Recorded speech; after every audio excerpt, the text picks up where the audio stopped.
Para você que acompanha aqui essa aula, no nono ano, nosso assunto Past Perfect, passado perfeito, é a aula de revisão. Tá? Então vamos aqui rever sobre o passado perfeito, para que ele serve, quando usamos e de que forma usamos o passado perfeito.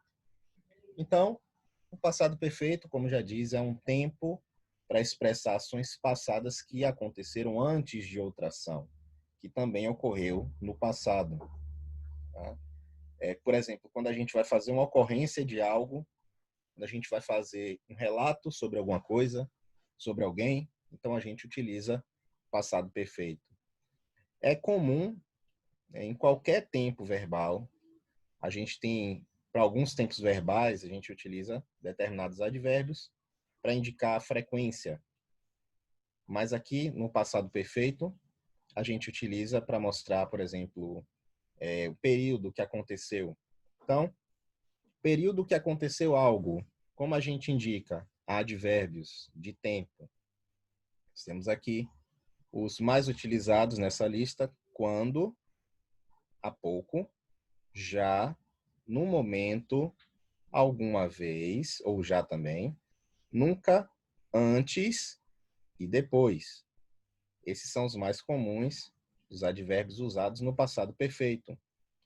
Os exemplos aqui: I had already cleaned the house when my mother arrived. Eu já tinha limpado a casa quando minha mãe chegou. Nós temos aqui um tempo perfeito. A formação do tempo perfeito é através do had, como nós vemos aqui, ó, had mais passado particípio, que é a forma do passado do verbo principal. Então, I had, aqui nós temos already, para indicar quando aconteceu, já, e o passado particípio. Então, eu já tinha limpado. Esse tinha limpado é o nosso passado perfeito. Tinha limpado. Sempre vamos utilizar o had aqui no passado perfeito, porque é uma ligação entre dois períodos.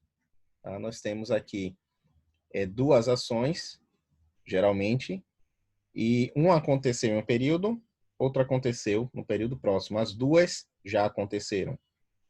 E como a gente sabe disso? Eu já tinha limpado a casa quando minha mãe chegou. Então, minha mãe chegou é a outra ação. Minha mãe chegou, outra ação. Eu já tinha limpado a casa, outra ação. E nós temos aqui, para fazer essa ligação, nós temos o advérbio quando. Então, quem é que está fazendo a ligação entre esses dois momentos? O advérbio de tempo, quando. Ok? Vamos ver outro exemplo. She had just left by the time he arrived.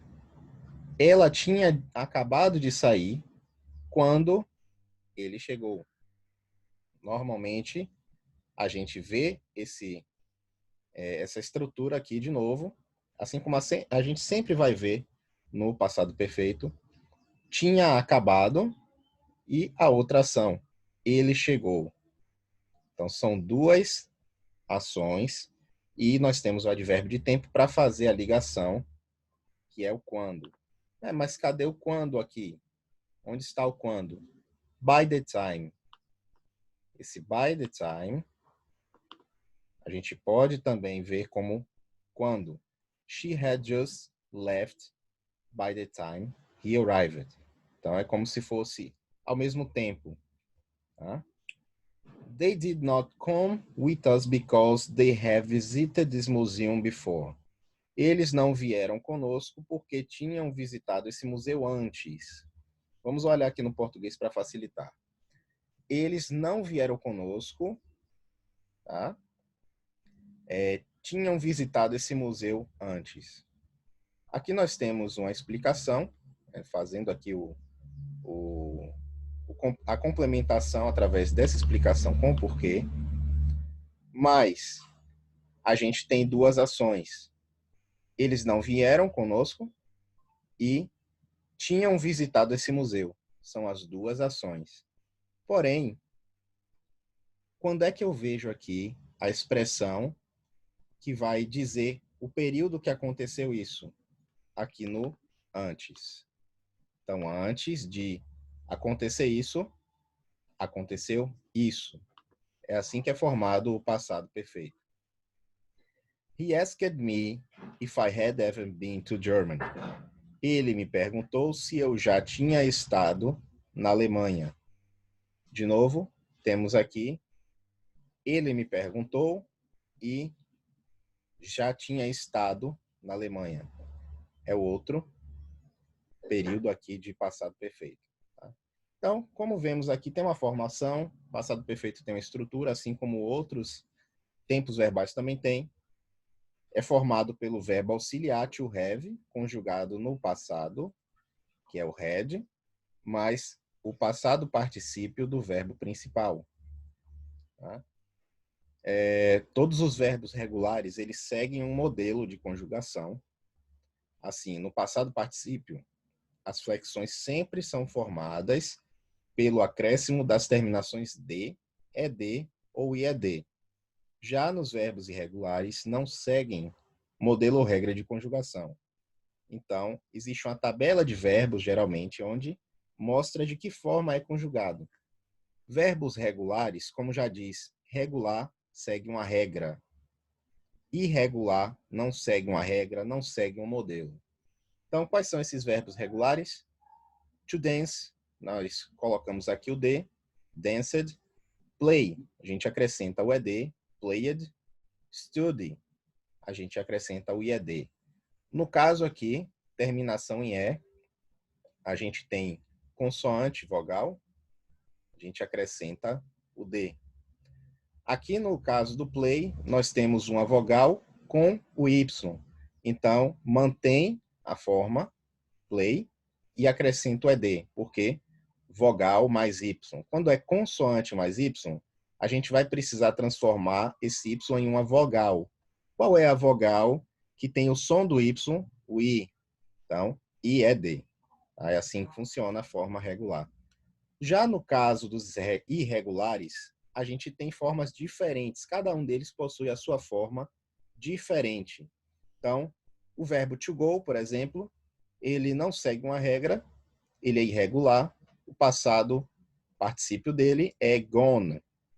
O verbo to be também é um verbo irregular e ele, no passado particípio, fica been. Ok? Existem tabelas de verbos irregulares só para a gente saber de que forma é conjugado esse verbo. Na forma afirmativa, como já vimos, sujeito mais verbo no simple past, o verbo to have fica had, mais o verbo principal no passado particípio mais o complemento. Essa é a forma de estrutura da forma afirmativa do passado perfeito. Como? You had changed your clothes before the end of the party. Você tinha mudado suas roupas antes do final da festa. É uma afirmação? Sim. Então, a estrutura é sujeito mais o verbo to have, mais o verbo principal no particípio, mais o complemento, que é o restante da frase. Na forma negativa, a gente já tem o not. Então, vamos acrescentar o not depois do had.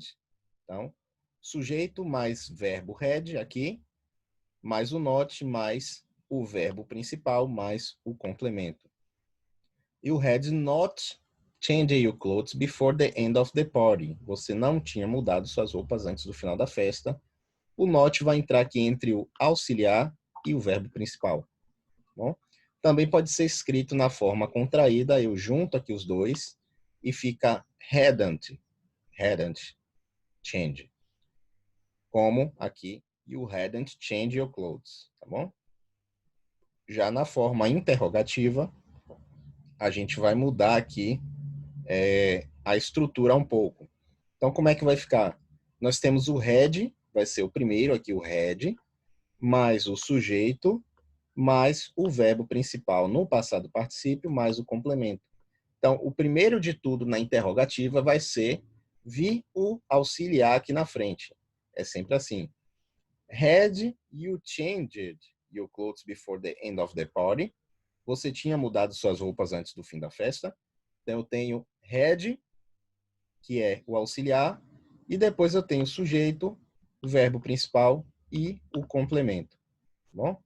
Então, essa foi a nossa aula de revisão. Espero que vocês tenham entendido. Ficamos por aqui e até a próxima aula.